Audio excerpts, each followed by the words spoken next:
Hello साथियों, सीमांत academy YouTube channel पे आपका स्वागत है। साथियों, हमारा विषय चल रहा था संविधान और संविधान पे भी हमारा कौन सा भाग चल रहा था? भाग 3। भाग 3 पे आप जानते हैं कि मौलिक अधिकार का उल्लेख दिया गया है जिसे फंडामेंटल राइट्स बोला जाता है। और जो मौलिक अधिकार है इसका वर्णन साथियों अनुच्छेद 12 से लेकर 35 तक दिया गया है, जिसपे हमने अनुच्छेद 12 से लेकर 18 तक पढ़ लिया था।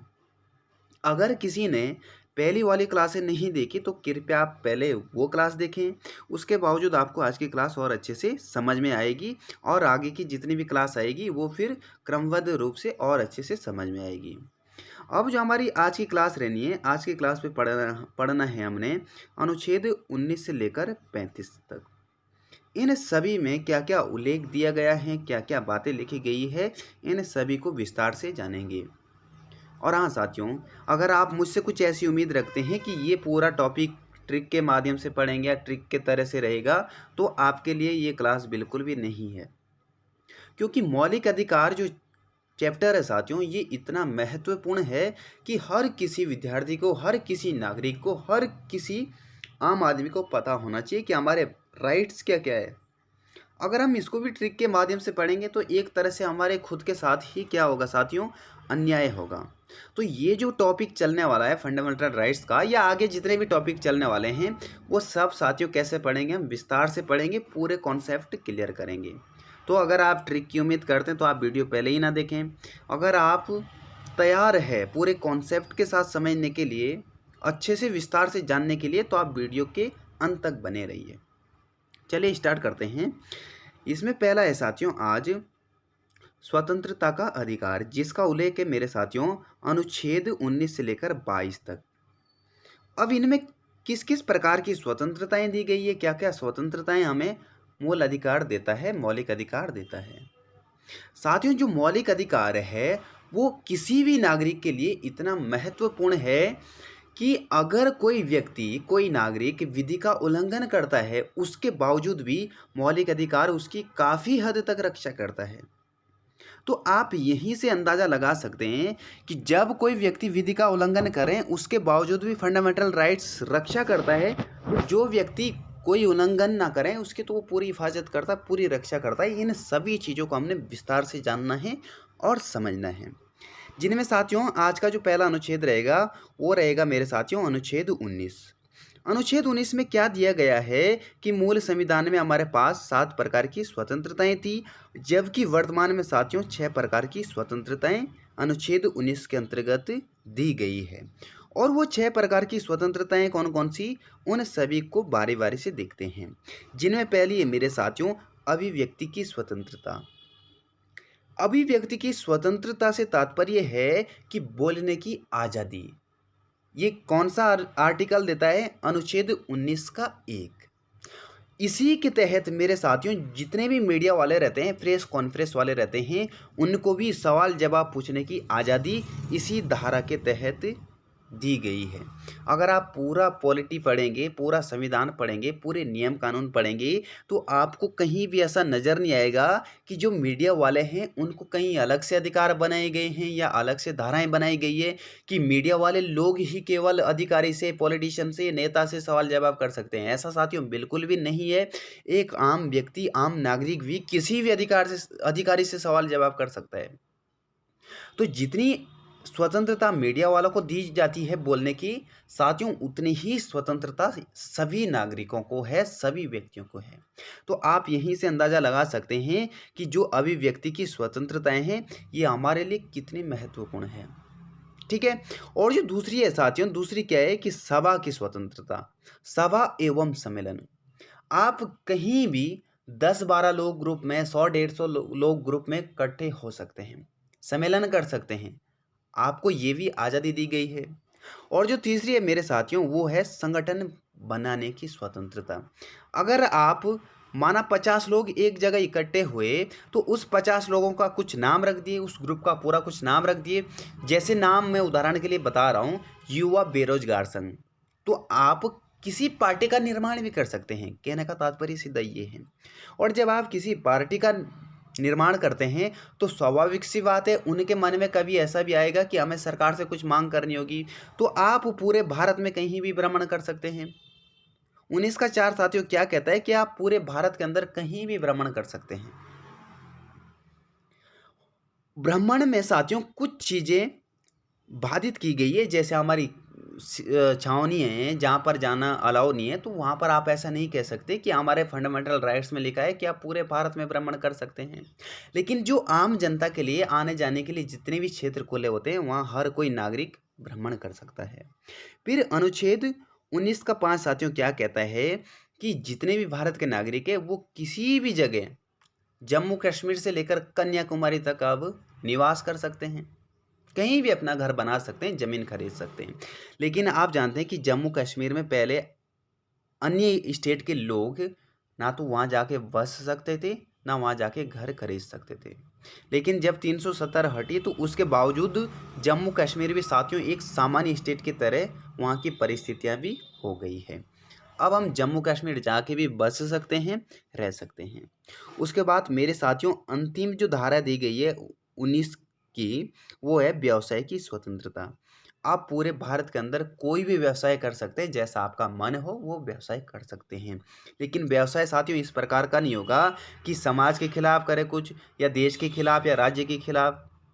सपोज आप किसी टेररिस्ट के ग्रुप में जाके जुड़ गए तो ये इस प्रकार का व्यवसाय नहीं होगा, फिर आपको सरकार उठा के जेल में डालेगी, फिर इतना कूटेगी इतना कूटेगी। इसलिए जो व्यवसाय होगा, व्यवसाय मेरे साथियों कैसा होगा जो अपने हित में हो, समाज के हित में हो और देश की भलाई में हो। अब इसके बाद आगे देखते हैं मेरे साथियों अनुच्छेद 20। अनुच्छेद 20 क्या है कि दोष सिद्धि के संबंध में संरक्षण। अगर आप दोषी भी हो जाते हैं, विधि का उल्लंघन भी कर लेते हैं, उसके बावजूद भी अनुच्छेद 20 आपको क्या करता है साथियों, संरक्षित करता है, सुरक्षा देता है।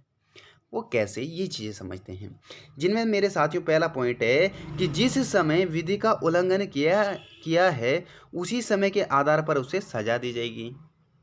अब एक व्यक्ति ने विधि का उल्लंघन कब करा, 2010 में, और जो उसका केस है मेरे साथियों वो सॉल्व किया जा रहा है 2015 में, मान के चलते हैं, क्योंकि 5-7 साल हमारे भारत में लगती है। अगर कोई केस बुक हो जाता है तो 8-10 साल तो नॉर्मल उसका प्रोसेस चलना है।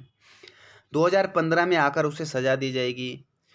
अब यहाँ से समझना ये है कि अगर 2010 में उसने विधि का उल्लंघन करा है और 2010 में उस उल्लंघन की सजा 5 साल थी, मान के चलते हैं, उसका जो मैटर है वो सॉल्व कब हो रहा है, 2015 में, और सेम उल्लंघन की, सेम अपराध की सजा अब वर्तमान में साथियों कितनी है, 7 साल है।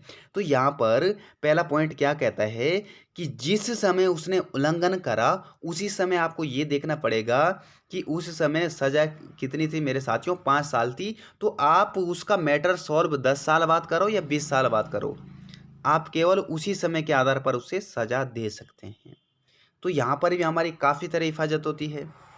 उसके बाद दूसरा पॉइंट साथियों क्या है, किसी भी व्यक्ति को एक अपराध के लिए केवल एक बार ही सजा दी गई या दी जाएगी। कोई व्यक्ति कोई अपराध करता है, उसके खिलाफ केस बुक हो गया, केस दर्ज हो गया, तो अगर कहीं उसे सजा वो काट चुका है तो दोबारा उसे आप सजा नहीं दे सकती। किसी व्यक्ति ने मर्डर कर लिया और उस मर्डर की उसने कितनी सजा काट ली, 10 साल काट ली, जब वो 10 साल सजा काट के बाहर आएगा तो आप उसे दोबारा नहीं पकड़ सकते। तो यहाँ पर भी हमें फंडामेंटल राइट्स या उन व्यक्ति को यहाँ पर भी काफ़ी हद तक संरक्षित करता है। अब उसके बाद साथियों 20 का जो तीसरा पॉइंट है, 20 के तीसरे पॉइंट में साथियों क्या है कि खुद के विरुद्ध साक्ष्य देने के लिए विवश नहीं किया जाएगा। ये साथियों बहुत ही महत्वपूर्ण है और यहीं से हमें पूरा कॉन्सेप्ट समझ में आता है कि जो अनुच्छेद 20 है वो किसी दोषी को काफ़ी हद तक कैसे संरक्षित करता है।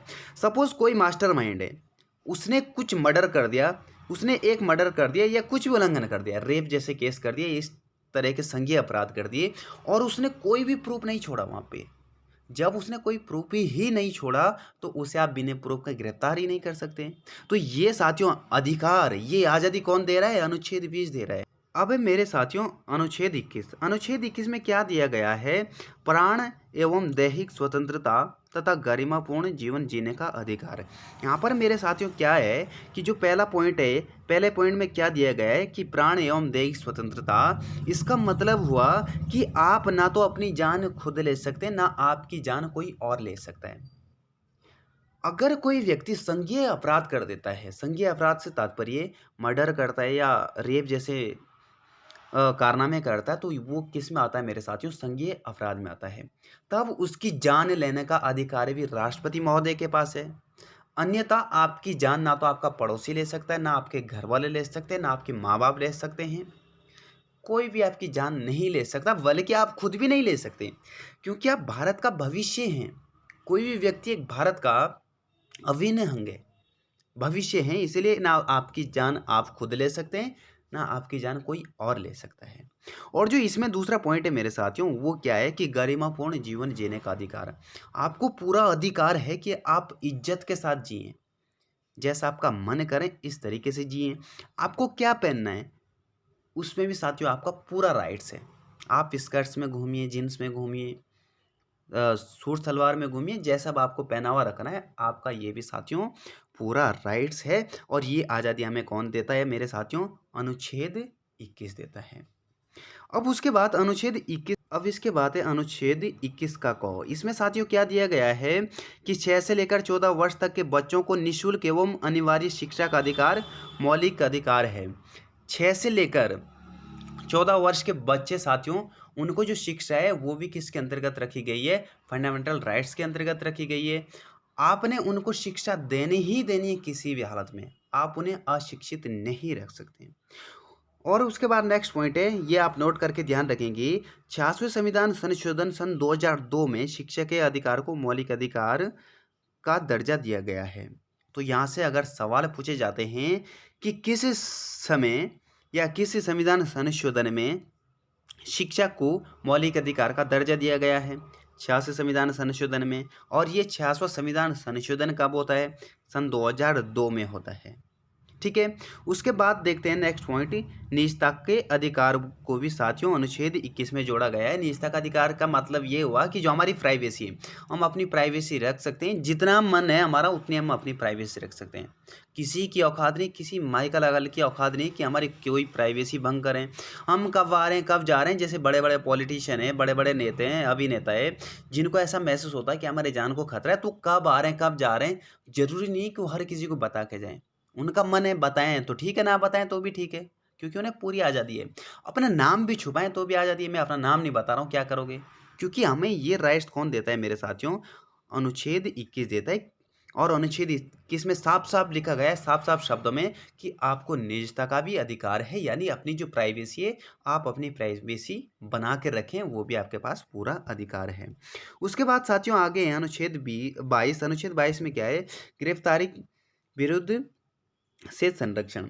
अगर आप गिरफ्तार होते हैं तो उसके बावजूद भी आपकी जो मौलिक अधिकार है वो काफ़ी हद तक हिफाजत करता है, काफ़ी हद तक आपकी रक्षा करता है। वो किस प्रकार से?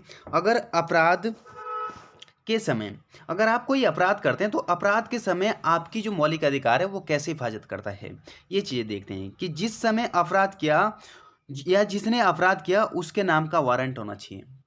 ऐसा नहीं कि पुलिस वाले आएँ और किसी व्यक्ति के हाथ में हथकड़ी पहना के उसको ले जाएँ। आपके पास अधिकार क्या है? आप उनसे पूछेंगे कि मेरे नाम का वारंट दिखाओ, तभी आपको वहाँ पर गिरफ्तार किया जा सकता है। उसके बाद जो साथियों दूसरा पॉइंट है कि 24 घंटे के अंदर नज़दीकी मजिस्ट्रेट के सामने उन्हें उपस्थित करना होगा। यहाँ पर कुछ समय नहीं जोड़ा जाता, जैसे आने जाने का समय नहीं जोड़ा जाएगा, क्योंकि रास्ते में ट्रैफिक भी लग सकता है। 10 घंटे, 6 घंटे, 2 घंटे आने जाने का समय साथियों काउंट नहीं करा जाएगा। आने जाने समय को हटाकर बाकी 24 घंटे बचे, उस समय पुलिस वालों को मजिस्ट्रेट के सामने उपस्थित करना ही करना है किसी हालत में। नहीं तो पुलिस वाले बहुत ज़्यादा कुटाई करते हैं, इसलिए ये धारा बनाई गई है। अगर साथियों आप सैटरडे को गिरफ्तार होते हैं या कोई भी गिरफ्तार होता है, मैं आपको नहीं बोल रहा हूँ, एक एग्जांपल दे रहा हूँ। अगर कोई भी सैटरडे को गिरफ्तार होता है तो आपको पता है उसके बाद क्या आता है? संडे आता है, और संडे को कोर्ट कचहरी सब बंद होती है, तो जो छुट्टी का दिन है वो भी साथियों इसमें काउंट नहीं किया जाएगा। उसके बाद जो तीसरा पॉइंट दिया गया, अपने मन पसंद का कानूनी सलाहकार यहाँ पर हम ले सकते हैं। तो जब कोई भी व्यक्ति या किसी से भी कानून का उल्लंघन हो जाता है, विधि का उल्लंघन हो जाता है, उसके बावजूद भी मौलिक अधिकार उससे काफ़ी हद तक उसकी हिफाज़त करता है, उसका संरक्षण करता है। अब इसके बाद देखते हैं कि अपराध से पहले आपने काफ़ी बार सुना होगा कि किसी ने अपराध करा ही नहीं, उसके बावजूद भी उसको गिरफ्तार कर लिया। जैसे 370 हटी जम्मू कश्मीर में, तो वहाँ के जितने भी नेता थे जो पाकिस्तान के साइड ज़्यादा जिनका झुकाव था, उन्हें क्या कर लिया, उन्हें उठा के साथियों 6 महीने के अंदर नज़रबंद कर दिया। नज़रबंद क्या होता है कि उसके फ़ोन कनेक्शन की लाइन भी काट दी जाती है। टीवी चैनल की टीवी का जो कनेक्शन है जिसमें वो समाचार ये सब चीज़ें देखते हैं, वो भी कनेक्शन काट दिया जाता है। उसे एक बंद कमरे में रख दिया जाता है उसके परिवार के साथ। सपोज़ मुझे नज़रबंद कर दिया तो मुझे उठा के मेरे परिवार में रख देंगे और मेरे परिवार में कोई भी फिर फ़ोन यूज़ नहीं कर पाएगा और कोई भी टीवी नहीं देख सकता है। इसमें सीधा होता है कि आप 5-7 महीने जब तक भी सरकार रखती है कि आप 5-7 महीने रहें, जब तक उन्हें ऐसा लगता है कि इनसे कुछ बाहर दंगे-फ़साद वाली स्थिति ना बने। इसलिए अपराध से पहले भी गिरफ्तार किया जा सकता है। उनमें क्या-क्या रहता है? बिना वारंट के आपको 3 महीने तक कस्टडी में रखा जा सकता है और ये सब साथियों कब किया जाता है कि समाज की व्यवस्था बनाए रखने के लिए। अगर जम्मू कश्मीर में जितने भी नेता लोग थे, अगर उन्हें नज़रबंद नहीं किया जाता, तो वो साथियों क्या करते, जम्मू कश्मीर की जनता को भड़काते और शायद फिर आंदोलन हो जाते, उग्र आंदोलन हो जाते हैं और 370 जो धारा हटी वो क्या हो जाती साथियों, विफल हो जाती। इसलिए जब सरकार को ऐसी शंका होती है कि इस व्यक्ति से पूरा समाज, पूरा स्टेट, पूरा देश प्रभावित हो सकता है, तो उसे उठा के ही पहले ही कहाँ कर दिया जाता है, अंदर कर दिया जाता है। उसके बावजूद समाज की व्यवस्था बनी रहती है। ठीक है, नेक्स्ट है मेरे साथियों शोषण के विरुद्ध अधिकार, जिसका उल्लेख है अनुच्छेद 23 से लेकर 24 तक दिया गया। जिनमें पहला है अनुच्छेद 23। अनुच्छेद 23 में साथियों क्या है कि मानव दुर्व्यापार एवं बलाश्रम पर रोक, जैसे बंधुआ मजदूरी आदि। यहाँ पर मेरे साथियों क्या होता है कि मानव दुर्व्यापार में क्या है, सीधा सीधा कि किसी भी व्यक्ति को वस्तुओं की भांति हम खरीद और बेच नहीं सकते। मानव कोई वस्तु नहीं है, इसलिए ना तो हम क्रय कर सकते हैं ना विक्रय कर सकते हैं। अगर ऐसा करता हुआ कोई पकड़ा गया तो वो किस विधि का उल्लंघन करेगा, अनुच्छेद 23 का उल्लंघन करेगा, उसके तहत उसे जेल हो जाएगी। उसके बावजूद दूसरा पॉइंट है मेरे साथियों बलाश्रम। बलाश्रम का क्या है कि किसी भी व्यक्ति को उसकी इच्छा के विरुद्ध हम काम नहीं करवा सकते। अगर किसी व्यक्ति का 5 घंटे काम करने का मन है तो 5 घंटे ही कर रहे हैं, हम उसे जबरन ये नहीं बोल सकते कि आपने काम कितना करना है, 10 घंटे ही करना है। अगर दूसरा पॉइंट इसमें आप क्या ध्यान रखेंगे, अगर 5 घंटे का किसी का 5 घंटे का जो किसी की दिहाड़ी है, जिसको हम दिहाड़ी बोल सकते हैं, 200 है, तो आप ऐसा नहीं कर सकते, उसको केवल 100 देंगे। ये जोर जबरदस्ती हो जाएगी, बंधुआ मजदूरी जैसी स्थिति यहाँ पर देखने को मिलेगी। फिर ये सब चीज़ें आप नहीं कर सकते या ना करा सकते हैं। ठीक है, और नोट करके आप ध्यान रखेंगे बलाश्रम का अर्थ क्या होता है। बलाश्रम का अर्थ होता है किसी के इच्छा के विरुद्ध उसे कार्य कराना, यानी जबरन कार्य करवाना। उसके बाद है अनुच्छेद 23 का ए। अनुच्छेद 23 के ए में साथियों क्या है कि बलाश्रम यदि राष्ट्र के हित में हो तो उसे बलाश्रम नहीं माना जाएगा। जैसा आपने कहीं काफ़ी हद तक देखा होगा स्कूलों में एनएसएस होता है साथियों, एक एनएसएस होता है। ठीक है, एक एनसीसी होता है, एक एनएसएस होता है। जो एनएसएस ग्रुप होता है मेरे साथियों, इनका काम क्या रहता है, ये क्या करते हैं, एक तरह से स्वच्छता का अभियान चलाते हैं जिसमें साफ सफाई कराई जाती है। तो वहाँ पर आपने देखा होगा, मेरे पास खुद भी एनएसएस था, तो वहाँ पर साथियों क्या होता है कि जितने भी छोटे बच्चे होते हैं, स्कूल के बच्चे होते हैं, वो काफ़ी हद तक 14 साल से नीचे या 14 साल से ऊपर या इसी के हेर-फेर में होते हैं। तो उनसे वहाँ पर साफ सफाई कराई जाती है। तो हम वहाँ पर ये नहीं बोल सकते कि ये हमारे से बलाश्रम कराया जा रहा है, हमारी इच्छा के विरुद्ध कार्य करवाया जा रहा है। तो ये साथियों किसके हित में है, राष्ट्र के हित में है, समाज के हित में है। तो वो साथियों बलाश्रम नहीं होगा। अगर देश को किसी भी व्यक्ति की ज़रूरत पड़ी, आम नागरिक की ज़रूरत पड़ी कि आपको राष्ट्र के हित में कुछ काम करना है, तो वो भी साथियों बलाश्रम में नहीं माना जाएगा, बल्कि वो किसके हित में होगा, समाज के हित में होगा, राष्ट्र के हित में होगा। तो उसे बलाश्रम की कैटेगरी में नहीं रखा जाएगा। उसके बाद है अनुच्छेद 24। अनुच्छेद 24 में साथियों क्या है कि कारखानों आदि में बालकों के नियोजन का निषेध है। इसमें क्या है कि जो 14 साल से कम उम्र वाले बालक है, उन्हें आप किसी जोखिम कार्य में नहीं लगा सकते। सपोज़ किसी सड़क में टनल बन रही है, टनल की खुदाई हो रही है और आप 12-13 साल के बच्चों को वहाँ पर काम पे लगा दें। ये इसलिए होता है कि वहाँ पर बड़ी-बड़ी मशीनरीज़ होती है, तो उन मशीनों के साथ उन मशीनों के साथ काम करने का उन्हें ऐसा तजुर्बा नहीं होता, अनुभव नहीं होता। उनकी जान खतरे में हो सकती है, उनकी जान जोखिम में पढ़ सकती है। इसलिए यहाँ पर साफ शब्दों में लिखा गया है अनुच्छेद 24 में कि आप किसी भी बालकों को जिनकी उम्र 14 से कम है उन्हें आप किसी भी जोखिम कार्य में, जोखिम कार्य ऐसे जैसे टनल हो गया, सड़क निर्माण हो गया या फैक्ट्री आदि, इन सभी में आप उनसे काम नहीं करवा सकते। नेक्स्ट है धार्मिक स्वतंत्रता का अधिकार, अनुच्छेद 25 से लेकर 28 तक। यहाँ पर मेरे साथियों क्या दिया गया है अनुच्छेद 25 में कि धार्मिक अंतकरण की स्वतंत्रता, प्रत्येक व्यक्ति को अपने धर्म को अवैध रूप से प्रचार प्रसार करने की स्वतंत्रता है। यहाँ पर मेरे साथियों क्या है कि कोई भी व्यक्ति है, हिंदू, मुस्लिम, सिख, ईसाई, क्रिश्चियन, कोई भी है, वो अपने धर्म को अपने अनुसार मान सकता है। अगर कोई व्यक्ति हिंदू है तो वो सिख बन सकता है, सिख के हिंदू बन सकता है, अगर उसका अपना मन है, जबरन नहीं। तो ये हमारे पास साथियों क्या है, आज़ादी दी गई है। और 25 अनुच्छेद के तहत साथियों जो सिख है उनको कृपाण रखने की स्वतंत्रता दी गई है। 4-5 चीज़ें रहती हैं उनकी जो धर्म से संबंधित रहती है, जैसे पग पहनना होता है, कृपाण रखना। तो कृपाण क्या रहता है, एक छोटी सी तलवार रहती है, चाकू की तरह रहता है ये। तो ये भी साथियों उन्हें क्या है, धार्मिक स्वतंत्रता दी गई है। वो चाकू लेकर, उस तलवार को लेकर खुलेआम घूम सकते हैं, आ जा सकते हैं। ठीक है, तो ये उनको एक क्या है, धर्म की स्वतंत्रता दी गई है। उसके बाद है अनुच्छेद 26। अनुच्छेद 26 में साथियों क्या है, धार्मिक कार्यों के प्रबंधन की स्वतंत्रता। आप धार्मिक कार्यों के लिए मैनेजमेंट की व्यवस्था कर सकते हैं। वो इस प्रकार से कि इस अनुच्छेद में किसी व्यक्ति को अपने धर्म को बढ़ाने का अधिकार है या बढ़ावा देने का अधिकार है। कोई भी व्यक्ति है, मैं हिंदू हूँ तो मैं अपने धर्म को बढ़ावा दे सकता हूँ, प्रचार प्रसार कर सकता हूँ। और जैसे धार्मिक आयोजन हो जाता है, धार्मिक आयोजन करना होता है, संगठन बनाना होता है, सार्वजनिक भंडारा करना होता है। जैसे आपने देखा होगा कि काफ़ी मंदिरों में भंडारे लगे होते हैं, तो वो भी साथियों आपको क्या है, एक स्वतंत्रता है। जैसे गुरुद्वारा में देखा होगा कि जो सिख लोग हैं वो पर डे पता नहीं कितनी जनता को क्या कराते हैं साथियों, भोजन कराते हैं वहाँ। तो वो भी उनका एक अधिकार है, अपने अपने धर्म का अधिकार है, वहाँ पर भी सरकार कोई रोक टोक नहीं कर सकती। उसके बाद अनुच्छेद 27 है। अनुच्छेद 27 में साथियों क्या है कि धार्मिक कार्य हेतु जमा धन पर राज्य कर नहीं लगा सकता। राज्य का मतलब सीधा क्या है मेरे साथियों, देश, देश या राज्य भी आप बोल सकते हैं, स्टेट या राष्ट्र भी बोल सकते हैं। कि अगर किसी धर्म है और उस ट्रस्ट के पास कई करोड़ों की संपत्ति बन गई या कई करोड़ों रुपए हो गए जो हम दान स्वरूप देते हैं या भेंट स्वरूप देते हैं, तो उस पे साथियों देश क्या कर सकता है, उस पर टैक्स नहीं लगाएगा। जैसे इनकम टैक्स जैसे लगते हैं ना, जिनकी इनकम ज़्यादा रहती है, तो धर्म में वो चीज़ें भी नहीं लगा सकते। और सरकारी विद्यालयों में किसी प्रकार की धार्मिक शिक्षा नहीं दी जाएगी।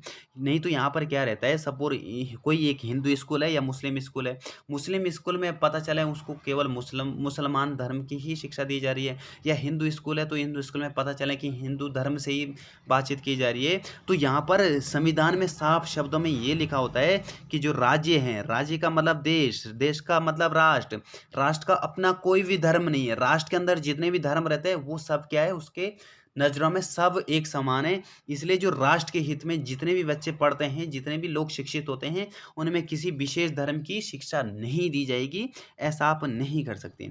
उसके बाद है संस्कृति शिक्षा का अधिकार, जिसका उल्लेख है साथियों अनुच्छेद 29 से लेकर 30 तक। अनुच्छेद 29 में साथियों क्या है कि अल्पसंख्यक के हितों की रक्षा। अल्पसंख्यक का मतलब क्या है कि किसी क्षेत्र में कम जनसंख्या हो और वो कम जनसंख्या साथियों कैसी, जिसकी संस्कृति, भाषा, लिपि, धर्म, जाति ये सब क्या है, अन्य लोगों से भिन्न है। सपोज यहाँ पर किसी गांव में कुल जनसंख्या कितनी है, 1000 है, और उन 1000 में से 25 ऐसे लोग हैं जो अलग है, इन सभी से भिन्न है या इन सभी से मेल नहीं खा रहे हैं, तो इन सभी को क्या बोलेंगे मेरे साथियों, अल्पसंख्यक बोलेंगे। तो यहाँ पर अल्पसंख्यक का संरक्षण साथियों किस अनुच्छेद के तहत किया गया है, अनुच्छेद 29 के तहत। ठीक है, तो यहाँ पर क्या है कि संस्कृति, भाषा, लिपि और धर्म जाति के आधार पर किसी संस्था से वंचित नहीं कर सकती है। अगर कोई ऐसे लोग हैं जिसकी विशेष जाति, विशेष लिपि, विशेष भाषा है, तो वो किसी भी संस्थान में जैसे दाखिला लेते हैं हम किसी भी सरकारी स्कूल में, तो कोई भी टीचर या कोई भी सरकारी स्कूल उन्हें मना नहीं कर सकता कि आप हमारे स्कूल में नहीं आ सकते। आप भिन्न दिखते हैं या आपकी बोली, कल्चर ये सारा भिन्न है, तो आप नहीं आ सकते, ऐसा आप बिल्कुल नहीं कर सकते। उन्हें भी दाखिला देना पड़ेगा।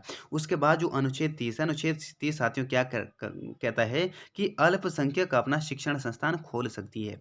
यहाँ पर साथियों ये है कि अगर 1000 विद्यार्थी है किसी स्कूल में, 1000 में से माना 10 अल्पसंख्यक है। अगर ये इनसे भिन्न है, अलग है, ये जो 10 है ये अलग है, तो इन्हें इनके साथ साथियों कंफर्टेबल फील नहीं होगा। इनके ऊपर सब लोग हंस रहे हैं तो उन्हें ऐसा लगेगा कि हमारी बेइज्जती हो रही है, या हमारा थोड़ा भाषा भी हमें समझ नहीं आ रही, इनकी बोल चाल में भी कुछ मेल नहीं खा रहा, पहनावे में भी मेल नहीं खा रहा, ठीक है, या कल्चर, संस्कृति, रीति रिवाज में भी मेल नहीं खा रहा। तो यहाँ पर संविधान ने फिर क्या करा है कि अनुच्छेद 30 के तहत इन्हें ये बोला, अगर आप कंफर्टेबल नहीं हो बहुसंख्यक लोगों के साथ, तो आप क्या करेंगे, अपना शिक्षण संस्थान, अपनी रीति रिवाज, कल्चर को बचाने के लिए अलग भी शिक्षण संस्थान या अलग भी कुछ संगठन खोल सकते हैं। ये भी आपको आज़ादी कौन देता है साथियों? अनुच्छेद 30 देता है। क्योंकि जहाँ 10 व्यक्ति साथियों इंडियन है और एक फॉरेनर है, मान के चलते हैं, मैं उदाहरण ऐसे दे रहा हूँ, और फॉरेनर आप सभी को पता है कि स्कर्ट्स में घूमते हैं या आप में घूमते हैं।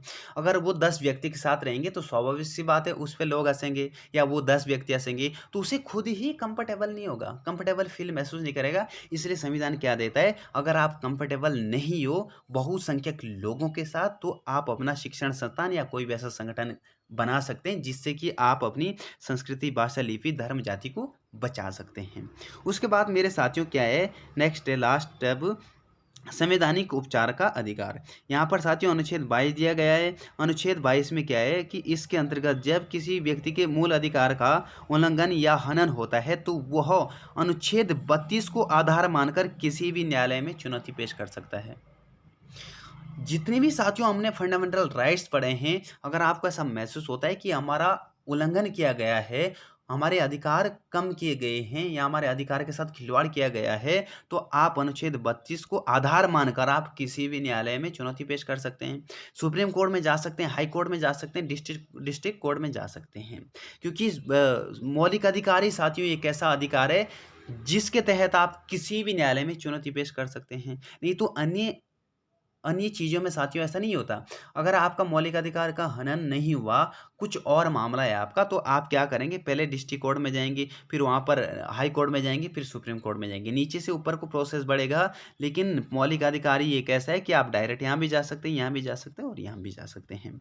इसके साथ आगे देखते हैं साथियों, जिसके तहत न्यायालय 5 प्रकार की रिटें जारी करता है। अगर आपके मूल अधिकार का कोई हनन करता है तो न्यायालय साथियों क्या करेगा, 5 प्रकार की रिटें जारी करता है, जिनमें पहली है बंदी प्रत्यक्षीकरण, दूसरा है साथियों फरमादेश, और तीसरा है प्रतिषेध, चौथा है उत्प्रेक्षण, और पांचवा है अधिकार फ्रीचा। ये सब क्या रहता है, ये समझने की चीज़ें हैं। अगर आपको ये सब भी समझना है तो आप कमेंट कर दीजिए, इन सभी को भी हम परिभाषा से समझा देंगे, ठीक है। इसके बाद आगे देखते हैं, इस अनुच्छेद को संविधान की आत्मा कहा गया है। बहुत ही महत्वपूर्ण पॉइंट है, बहुत ही महत्वपूर्ण बात है। अगर आपसे कभी सवाल पूछे जाए कि सवाल ये बनता है कि संविधान की आत्मा किस अनुच्छेद को बोला गया है, तो मेरे साथियों आपका जवाब रहेगा अनुच्छेद 32 को बोला जाता है। अब अनुच्छेद 33 में क्या है कि मूल अधिकार को सीमित करना। मूल अधिकार को सीमित करने का तात्पर्य ये है कि कुछ क्षेत्रों में या कुछ सेक्टरों में किसी नागरिकों के मूल अधिकार सीमित कर देते हैं। जैसे सैनिक बल हो गया, अर्धसैनिक बल हो गया। माना कोई आर्मी में एक लड़का है, मैं ऐसी एग्जांपल दे रहा हूँ, एक लड़का है और उसके पास फंडामेंटल राइट्स इतने हैं जितने हम अभी सभी ने पढ़े, सभी नागरिक हैं, वो भी एक नागरिक है। अगर वो भी अपने मन मर्जी से चलने लगेंगे तो साथियों हमारी जो शासन व्यवस्था है वो शासन व्यवस्था बिल्कुल भी नहीं बनेगी। इसीलिए कुछ परिस्थितियों में जो सेना में काम करते हैं, सैनिक बल में करते हैं, अर्धसैनिक बल में काम करते हैं, जो भी साथियों वहाँ काम करते हैं जहाँ पर शासन व्यवस्था बनाई जाती है, वहाँ पर जो फंडामेंटल राइट्स है वो साथियों छीन लिए जाते हैं, ताकि व्यवस्था बनी रहे, शासन व्यवस्था बनी रहे। यह केवल शासन व्यवस्था को बनाए रखने के लिए किया जाता है। अब अनुच्छेद 34 में साथियों क्या है कि सैन्य अधिनियम, मार्शल लॉ एवं मूल अधिकार। इसमें साथियों क्या होता है, इसके अंतर्गत यदि किसी राज्य में सैन्य अधिनियम लागू है तो संसद को यह अधिकार है कि वह उसके मूल अधिकार पर प्रतिबंध लगा सकती है। सपोज जम्मू कश्मीर में सैन्य मार्शल लॉ अभी लागू है, तो इसका मतलब ये है कि आम जनता उस समय अपने मन मर्जी से घूम नहीं सकती। माना किसी शहर में रिसर्च ऑपरेशन चल रहा है और सेना को ये संदेह है कि इस शहर में आतंकवादी घुसे हैं, तो सेना साथियों क्या करेगी, मार्शल लॉ लगा देगी यहाँ पर। मार्शल लॉ का मतलब किसी को अपनी मर्जी से आने जाने से रोक दिया जाएगा। वो इसलिए क्योंकि उनके काम में फिर बाधा बन सकती है। वो बम ब्लास्ट कर देंगे तो आम जनता मारी जाएगी। इसलिए जब मार्शल लॉ लगता है तो उस समय भी साथियों हमारे फंडामेंटल राइट्स कम हो जाते हैं या छीन लिए जाते हैं। उसके बाद है आखिरी में साथियों अनुच्छेद 35। अनुच्छेद 35 में क्या है कि मूल अधिकार से संबंधित प्रभावी तथा शक्तिशाली बनाने का अधिकार किसके पास है, संसद के पास है। संसद के पास केवल ये अधिकार है कि आप मूल अधिकार में परिवर्तन कर सकते हैं, लेकिन वो परिवर्तन भी केवल सकारात्मक रूप में। आप अगर और शक्तिशाली बनाना चाहो तो बना सकते हैं, लेकिन कम नहीं कर सकते हैं। तो ये था साथियों हमारा मौलिक अधिकार।